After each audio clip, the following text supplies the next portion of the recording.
tried institutions of the mind and soul. It only taught me what I should not know.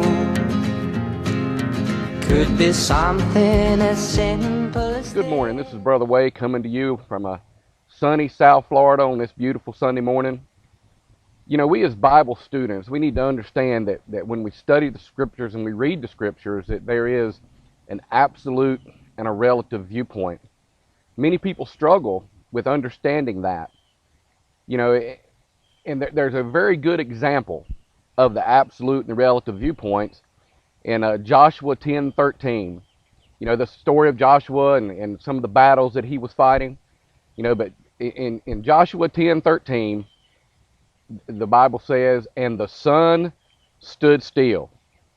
Okay, now I'm not going to read the whole passage there. You can go check for yourself, but now think about it. The sun stood still. Is that really a big deal? I mean, hadn't the sun always stood still? I mean, when you look up in the sky, from our viewpoint, it does look like the sun is moving across the sky. But is the sun really moving? Or are we moving?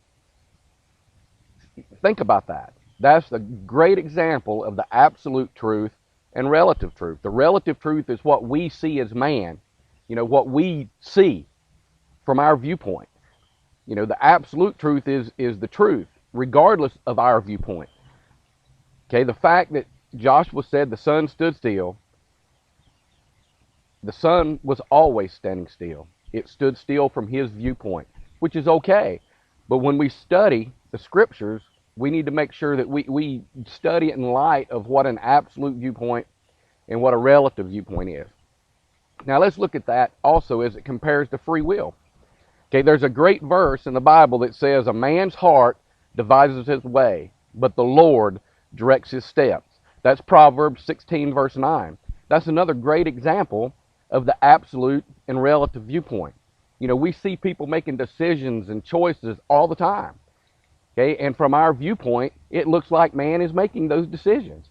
You know, but the absolute truth is that it's the Lord directing his steps. You know, the word deviseth there comes from a Hebrew word which means to plan or to think. You know, we as human beings, we plan our time and we plan and think about our days. But at the end of the day, the absolute viewpoint is that it's the Lord that directs our steps.